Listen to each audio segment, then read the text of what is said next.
എടുക്കുന്നത്. സാധാരണ നമ്മൾ അപ്പമൊക്കെ ഉണ്ടാക്കുമ്പോൾ അതിലേക്ക് നമ്മൾ ഈസ്റ്റും തേങ്ങയൊക്കെ ചേർത്തിട്ടല്ല അപ്പം റെഡിയാക്കിയിട്ട് എടുക്കുന്നത്. പക്ഷേ ഈ അപ്പത്തിലേക്ക് നമുക്ക് ഈസ്റ്റും ചേർക്കേണ്ട, തേങ്ങയും ചേർക്കേണ്ട. ഇത് രണ്ടും ചേർക്കാണ്ട് തന്നെ അപ്പം നല്ല സോഫ്റ്റ് ആയിട്ട് നല്ല പഞ്ഞി പോലെ ഇരിക്കും. കഴിക്കാനാന്ന് വെച്ചിട്ടുണ്ടെങ്കിൽ നല്ല ടേസ്റ്റ് ഉണ്ട്. അപ്പോൾ ഈ അപ്പം ഞാനിവിടെ അരിപ്പൊടി വെച്ചിട്ടാണ് ഉണ്ടാക്കുന്നത്. അപ്പോൾ നിങ്ങളുടെ അടുത്ത് അരിപ്പൊടി ഇല്ലാന്ന് വെച്ചിട്ടുണ്ടെങ്കിൽ പച്ചരി വെച്ചിട്ടും അല്ലെങ്കിൽ ഇഡ്ലി റൈസ് വെച്ചിട്ട് ഈ 2 അരി വെച്ചിട്ടും ഇതേപോലെ തന്നെ അപ്പം നിങ്ങൾക്ക് റെഡിയാക്കിയിട്ട് എടുക്കാം. അപ്പോൾ ഇതിലേക്ക് നമ്മൾ 1/2 കപ്പ് അവലാണ് ചേർക്കുന്നത് 2 കപ്പ് അരിപ്പൊടി എടുക്കുമ്പോൾ. അപ്പോൾ പച്ചരി എടുക്കാന്ന് വെച്ചിട്ടുണ്ടെങ്കിൽ 2 കപ്പ് പച്ചരി എടുക്കുമ്പോൾ അത്രയ്ക്കും അവല് ചേർക്കണ്ട. ഒരു 1/4 കപ്പും പിന്നെ ഒരു എക്സ്ട്രാ 1 ടേബിൾ സ്പൂൺ അവലും കൂടിയിട്ട് ചേർത്താൽ മതി. പിന്നെ ഇതിലേക്ക് നമ്മൾ ഈസ്റ്റിന് പകരം ചേർക്കുന്നത് ഉഴുന്നാണ് ചേർക്കുന്നത്. ഉഴുന്നായിരുന്നാലും ഒരുപാട് ചേർക്കരുത്. അതിപ്പോൾ പച്ചരി ആയിരുന്നാലും അരിപ്പൊടി ആയിരുന്നാലും 1 ടേബിൾ സ്പൂൺ തന്നെ ചേർത്താൽ മതി. അതിലൊട്ടും കൂടുതൽ ചേർക്കണ്ട. എന്നിട്ട് നിങ്ങൾ അപ്പം റെഡിയാക്കിയിട്ട് നോക്കാം. ഉഴുന്നിൻ്റെ ടേസ്റ്റ് ഒന്നും വരില്ല. അപ്പം നല്ല സോഫ്റ്റ് ആയിട്ട് നല്ല പഞ്ഞി പോലെ ഇരിക്കും. പിന്നെ ഈ അപ്പത്തിൻ്റെ കൂടെ കഴിക്കാൻ വേണ്ടിയിട്ട് ഞാനൊരു മുട്ട റോസ്റ്റിൻ്റെ വീഡിയോ കൂടിയിട്ട് ചെയ്യുന്നുണ്ട്. അത് അടുത്ത റെസിപ്പി കേട്ടോ. അപ്പോൾ നിങ്ങൾ ഇത് രണ്ടും കൂടിയിട്ട് നിങ്ങൾ ട്രൈ ചെയ്ത് നോക്കാം. അപ്പത്തിൻ്റെ കൂടെ ഈ മുട്ട റോസ്റ്റും കൂടിയിട്ട് കഴിക്കാൻ വേണ്ടിയിട്ട് ശരിക്കും നല്ല ടേസ്റ്റാണ്. പിന്നെ ലാസ്റ്റ് ഞാൻ അപ്ലോഡ് ചെയ്തിട്ടുണ്ടായിരുന്നത് ഒരു ചട്നിയുടെ വീഡിയോ അപ്ലോഡ് ചെയ്തിട്ടുണ്ടായിരുന്നത്. നിങ്ങൾ കുറച്ച് പേരൊക്കെ ട്രൈ ചെയ്ത് നോക്കിയിട്ട് നല്ല ടേസ്റ്റ് ഉണ്ടായിരുന്നു. അപ്പോൾ ആ വീഡിയോ കാണാത്തവരുണ്ടെന്ന് വെച്ചിട്ടുണ്ടെങ്കിൽ അതും കൂടിയിട്ട് കണ്ടു നോക്കാം. അപ്പോൾ ഈ നമുക്ക് ഒട്ടും സമയം കളയാൻ തന്നെ നമ്മുടെ നല്ല പഞ്ഞി പോലെ ഇരിക്കുന്ന അപ്പം നമുക്ക് റെഡിയാക്കിയിട്ട് എടുക്കാം. എടുക്കാൻ വേണ്ട സാധനങ്ങൾ എന്തൊക്കെയാന്ന് നോക്കാം. അപ്പോൾ ഞാനിവിടെ 2 കപ്പ് അരിപ്പൊടിയായിട്ട് എടുത്തേക്കുന്നത്. ഞാനിവിടെ 250 ml മെഷീൻ കപ്പിലാണ് എടുത്തേക്കുന്നത്. മെഷീൻ കപ്പ് തന്നെ വേണമെന്നില്ല. നമ്മൾ ചായ കുടിക്കാൻ എടുക്കുന്ന ഗ്ലാസ് ഉണ്ടല്ലോ കപ്പ്, അതിനകത്ത് 2 കപ്പ് അരിപ്പൊടി എടുക്കുക. അരിപ്പൊടി എടുക്കുമ്പോൾ പത്തരി ഉണ്ടാക്കണ അല്ലെങ്കിൽ ഇടിയപ്പം ഉണ്ടാക്കണ അരിപ്പൊടി ഉണ്ടല്ലോ, അങ്ങനത്തെ അരിപ്പൊടി എടുക്കുക. പുട്ടുണ്ടാക്കണ അരിപ്പൊടി ആയിരുന്നാലും കുഴപ്പമില്ല. അപ്പോൾ അരിപ്പൊടി ഞാനിവിടെ 2 കപ്പ് അരിപ്പൊടി എടുത്തിട്ടുണ്ട്. പിന്നെ ഇതിലേക്ക് നമ്മൾ തേങ്ങ ചേർക്കണില്ലല്ലോ, തേങ്ങയും ചേർക്കണില്ല, ഈസ്റ്റും ചേർക്കണില്ല. അപ്പോൾ നോക്കിയേ, ഞാനിവിടെ 1/2 കപ്പ് അവല് കുറച്ച് വെള്ളം ഒഴിച്ചിട്ട് ഒന്ന് കുതിർത്തി എടുത്തിട്ടുണ്ട്. അവല് പെട്ടെന്ന് കുതിരും കേട്ടോ. ഒരു 10-15 മിനിറ്റ് ഒന്ന് വെള്ളത്തിൽ കിടന്നാൽ മതി. അപ്പോൾ അത് വെള്ളം ചേർക്കണതിന് കറക്റ്റ് അളവില്ല. അത് അവല് കുതിർന്ന് കിടക്കാൻ ആവശ്യത്തിനുള്ള വെള്ളം ചേർത്തിട്ട് നോക്കിയതേ അവല് നല്ല സോഫ്റ്റ് ആയിട്ട് വന്നിട്ടുണ്ട്. എന്നാൽ മാത്രമല്ല നമുക്ക് നല്ല പേസ്റ്റ് പോലെ അരച്ചിട്ട് എടുക്കാൻ വേണ്ടിയിട്ട് പറ്റുള്ളൂ. അപ്പോൾ 1/2 കപ്പ് അവലെടുക്കുക. അപ്പോൾ നിങ്ങൾ എടുക്കുന്ന സെയിം ഗ്ലാസ്സിൽ തന്നെ 1/2 ഗ്ലാസ് കപ്പ് അതിനകത്ത് എടുക്കുക. പിന്നെ 1 ടേബിൾ സ്പൂൺ ഉഴുന്നാണ് എടുത്തേക്കുന്നത്. നമ്മൾ ഇഡ്ലിക്കൊക്കെ അരച്ച് ചേർക്കുന്ന ഉഴുന്നുണ്ടല്ലോ, ആ ഉഴുന്ന് അത് ഞാനിവിടെ ടേബിൾ സ്പൂണിലാണ് എടുത്തേക്കുന്നത്. 1 ടേബിൾ സ്പൂൺ മാത്രം ചേർത്താൽ മതി കേട്ടോ, ഒട്ടും കൂടുതൽ ചേർക്കണ്ട. എന്നായിരുന്നാലും ഞാനിവിടെ വെള്ളത്തിലിട്ടിട്ട് കുതിർത്തി നല്ല സോഫ്റ്റ് ആയിട്ട് എടുത്തിട്ടുണ്ട്. ഉഴുന്ന് നിങ്ങൾക്ക് അറിയാലോ, ഫസ്റ്റ് നന്നായിട്ട് കഴുകുക, അത് കഴിഞ്ഞിട്ട് വെള്ളത്തിലിട്ടിട്ട് കുതിർത്തുക. ഉഴുന്ന് കുതിർത്തി എടുക്കാൻ വേണ്ടിയിട്ട് കുറച്ച് സമയം കൂടുതലെടുക്കും. ഒരു മണിക്കൂറിൻ്റെ അടുത്തെടുക്കും. അവല് പെട്ടെന്ന് നമുക്ക് കുതിർന്ന് കിട്ടുമല്ലോ. അപ്പം ഇനി എന്ത് ചെയ്യണമെന്ന് വെച്ചിട്ടുണ്ടെങ്കിൽ നമുക്കിനിയിപ്പോൾ അരിപ്പൊടിയാണല്ലോ എടുക്കേണ്ടത്. അപ്പോൾ അതുകൊണ്ട് അരി അരച്ചെടുക്കേണ്ട ആവശ്യമില്ല. അപ്പോൾ നമുക്ക് അരയ്ക്കാൻ വേണ്ടിയിട്ടുള്ളത് നമ്മുടെ അവലും അരയ്ക്കണം, ഉഴുന്നും അരച്ചെടുക്കണം. അപ്പോൾ മിക്സിയിൽ ചെറിയ ജാറിലിട്ടിട്ട് അരച്ചാൽ മതി കേട്ടോ. അപ്പോൾ നല്ല പേസ്റ്റ് പോലെ അരഞ്ഞിട്ട് നമുക്ക് ഇതിലേക്ക് അവലും ചേർക്കാം. ഇത് അരച്ചെടുക്കാൻ വേണ്ടിയിട്ട് കുറച്ച് വെള്ളം വേണമല്ലോ. അപ്പോൾ നമ്മൾ അവല് കുതിർത്തിയെടുത്തേക്കണ വെള്ളം ഉണ്ടാവും, വെള്ളം കളയണ്ട. അപ്പോൾ നോക്കിയേ, നല്ല വെണ്ണ പോലെ അരച്ചെടുത്തിട്ടുണ്ട്. ഉഴുന്നായിരുന്നാലും നന്നായിട്ട് കുതിർത്തിയിട്ട് വേണം അരയ്ക്കാൻ വേണ്ടിയിട്ട്, അല്ലെങ്കിൽ അറിയാണ്ട് കിടക്കട്ടോ, പ്രത്യേകം ശ്രദ്ധിക്കുക. ഇനി നമ്മൾ ഇതിൻ്റെ മിക്സിങ് റെഡിയാക്കാൻ വേണ്ടിയിട്ട് പോകണം. ഞാനിവിടെ ഓൾറെഡി 1 കപ്പ് ഞാൻ നോക്കിയത് ഇതിനകത്ത് ഇട്ടിട്ടുണ്ട് അരിപ്പൊടി. 1 കപ്പ് കൂടി ഇടാം.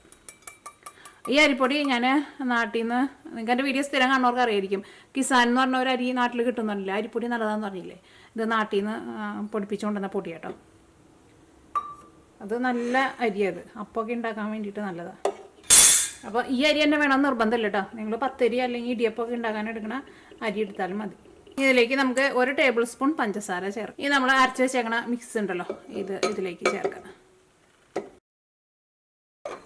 ഇതിലേക്ക് നമുക്ക് ആവശ്യത്തിന് വെള്ളം ഒഴിച്ചിട്ട് ഈ മാവ് നമുക്കൊന്ന് മിക്സ് ചെയ്തിട്ട് എടുക്കാം. അപ്പോൾ ഇതിലേക്ക് നമുക്കൊരു ഏകദേശം ഒരു 3 അല്ലെങ്കിൽ ഒരു 3.5 കപ്പിൻ്റെ വെള്ളം അടുത്ത ആവശ്യം വരും കേട്ടോ. അപ്പോൾ ഇനി ഇതിലേക്ക് നമുക്ക് ഇത് മിക്സ് ചെയ്യാൻ വേണ്ടിയിട്ട് ആവശ്യത്തിന് വെള്ളം ചേർക്കാം. ഇപ്പോൾ ഞാനിപ്പോൾ 1 ഗ്ലാസ് ആട്ടാ ചേർത്ത്. 1 ഗ്ലാസ് ചേർത്ത് കഴിഞ്ഞിട്ട് ഒന്നും കൂടി നന്നായിട്ട് മിക്സ് ചെയ്ത് കഴിഞ്ഞിട്ട് 1 ഗ്ലാസ് കൂടിയും ചേർക്കാം. ഒറ്റയടിക്ക് വെള്ളം ഫുള്ളായിട്ട് ചേർക്കരുത്. കൈ കൊണ്ട് നന്നായിട്ട് കുഴച്ചിട്ടെടുക്കുക. അപ്പോൾ ഇതിനകത്ത് കട്ടയൊക്കെ ഉണ്ടെങ്കിൽ അങ്ങോട്ട് ഉടഞ്ഞു കിട്ടും. അപ്പോൾ 1 ഗ്ലാസ് വെള്ളം ഒഴിച്ച് കഴിയുമ്പോൾ ശരിക്കും നമുക്ക് ആ കുഴക്കണ ഒരു പരുവത്തിൽ കിട്ടും. ഇതിലേക്ക് ഞാനിവിടെ 1 ഗ്ലാസ് വെള്ളം കൂടിയും ചേർക്കുന്നുണ്ട്.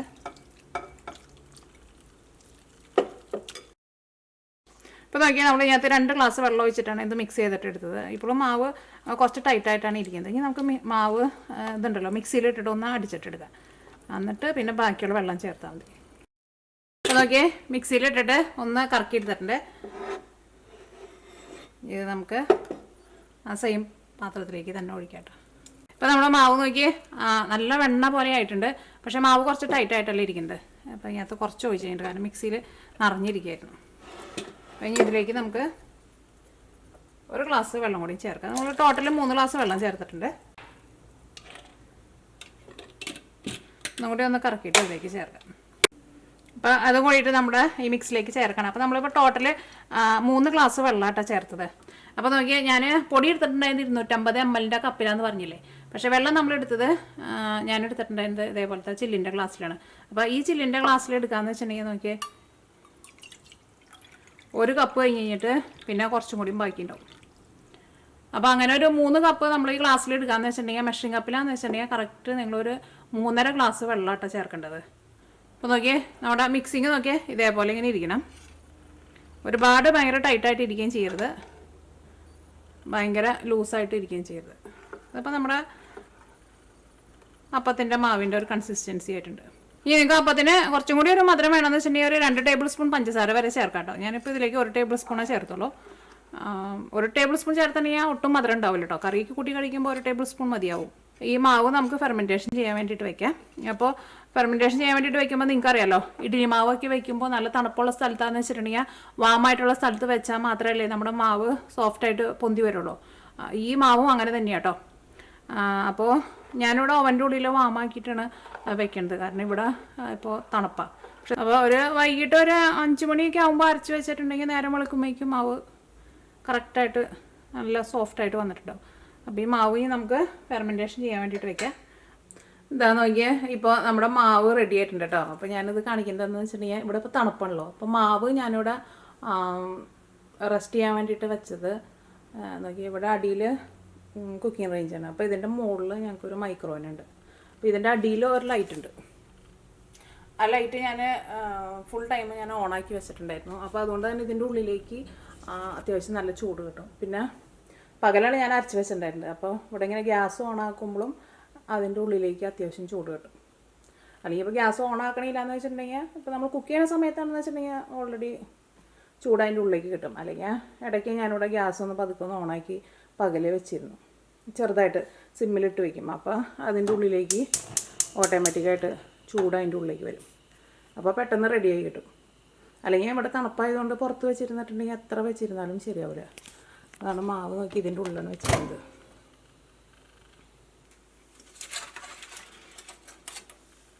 ഇതാ നോക്കിയേ നമ്മുടെ മാവ് നല്ല സോഫ്റ്റായിട്ട് പൊന്തി വന്നിട്ടുണ്ട്. അപ്പോൾ ഞാനിവിടെ ഈ മാവ് ഇപ്പോൾ തണുപ്പായതുകൊണ്ട് കേട്ടോ, ഇന്നലെ രാവിലെ ഒരു 10 മണിയായപ്പോൾ ഞാൻ അരച്ച് വെച്ചിട്ടുണ്ടായിരുന്നു. അപ്പോൾ നമ്മൾ പകലൊക്കെയും ഭക്ഷണമൊക്കെ ഉണ്ടാക്കുമ്പോൾ ഗ്യാസ് എപ്പോഴും ഓണാക്കുമല്ലോ. അപ്പോൾ നല്ല ചൂട് കിട്ടിയിട്ടുണ്ടായിരുന്നു. പിന്നെ രാത്രി ആ ലൈറ്റാണ് ഓണാക്കിയിട്ട് വെച്ചിട്ടുണ്ടായിരുന്നത്. പക്ഷേ ചൂടുള്ള സ്ഥലത്ത് ഇതിൻ്റെ ആവശ്യമൊന്നുമില്ല കേട്ടോ, തണുപ്പുള്ള സ്ഥലത്തായിട്ടാണ് ഞാൻ പറയുന്നത്. അപ്പോൾ മാവ് ഇപ്പോൾ ഇവിടെ രാവിലെ നേരം വെളുത്തിട്ട് 6 മണി ആവണുള്ളൂ കേട്ടോ. നോക്കി മാവ് നോക്കി നല്ല സോഫ്റ്റായിട്ട് പൊന്തി വന്നിട്ടുണ്ട് കണ്ട. ഇനി നമുക്ക് ഇതിലേക്ക് ആവശ്യത്തിന് ഉപ്പ് ചേർക്കാം. മാവ് ഇട്ടിട്ട് ഇങ്ങനെ കുറേ നേരം ഇട്ടിട്ട് ഇളക്കണ്ട കേട്ടോ. ഇനി നമ്മൾ അപ്പം ഉണ്ടാക്കാൻ വേണ്ടിയിട്ട് പോകണം. അപ്പം ഈ മാവ് നമ്മൾ ഒഴിക്കുമ്പോൾ അപ്പച്ചട്ടി ഭയങ്കരമായിട്ട് ചൂടായിട്ട് ഇരിക്കരുത് കേട്ടോ. ഭയങ്കരമായിട്ട് ചൂടായിട്ട് ഇരിക്കുകയെന്ന് വെച്ചിട്ടുണ്ടെങ്കിൽ നമ്മൾ ഇതിലേക്ക് മാവ് ഒഴിച്ചിട്ട് നമ്മൾ ചിറ്റിക്കുന്ന സമയത്തുണ്ടല്ലോ, മാവ് ചിലപ്പോൾ ഇതുമ്പോൾ ഇങ്ങനെ പിടിക്കാണ്ടിരിക്കും. അപ്പോൾ ഭയങ്കര ചൂടാക്കാൻ വേണ്ടിയിട്ട് നിൽക്കണ്ട. അത്യാവശ്യം ഒരു ചൂടായി കഴിഞ്ഞാൽ പതുക്കെ ഒന്ന് തീ കുറച്ച് വെച്ചോ. അപ്പോൾ ഇനി ഇതിലേക്ക് നമുക്ക് മാവ് ഒഴിക്കാം.